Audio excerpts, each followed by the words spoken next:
Maglalaga tayo ng kamuti, guys. Ito siya, oh. Kasi mabubulok siya pag hindi natin malaga lahat. Kaya ito lang kinakain ng bossing ko. Walang walang kanin. Lalaga natin siya. Yan, malambot na.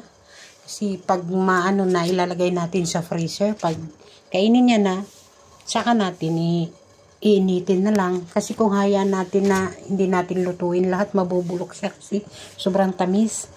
Kaya sabi niya, lutuin ko na daw lahat at ilalagay sa freezer. Kaya ayan, in-steam ko siya. Hindi siya pwedeng tubigan. I-steam nyo lang para yung tamis niya hindi mawawala. Ganyan magpa-reserve ng ng kamote para hindi mabubulok, hindi masasayang. Ayan, medyo hindi na siya mainit.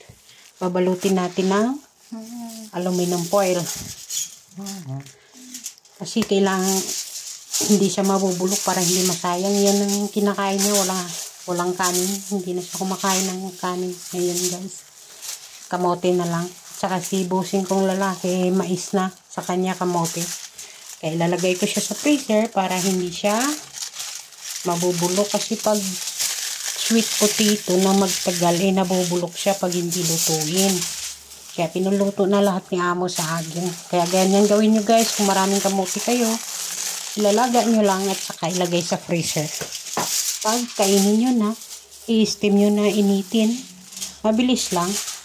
Di naman siya basta hindi nyo siya ilaga sa may tubig. I-steam nyo lang siya. Sasapinan nyo na hindi siya maabot ng tubig. Parang usok lang yung init lang ang maluto. Hindi hindi maabot ng tubig pag kayo nag-steam.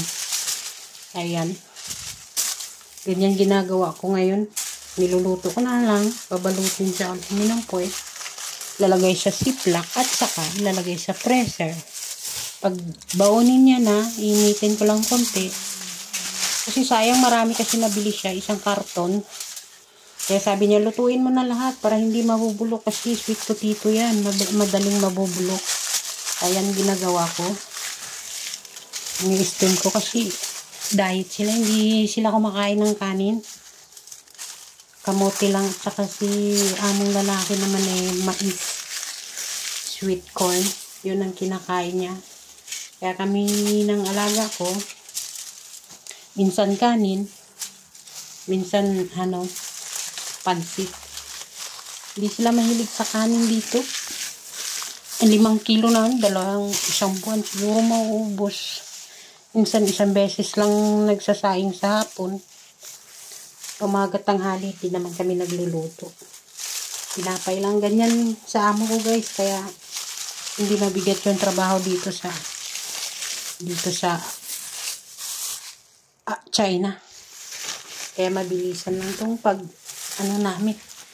Kamote lang. Ganyan ang baon niya. Pag may pasok siya, 2 kamote, 2 itlog, isang mais.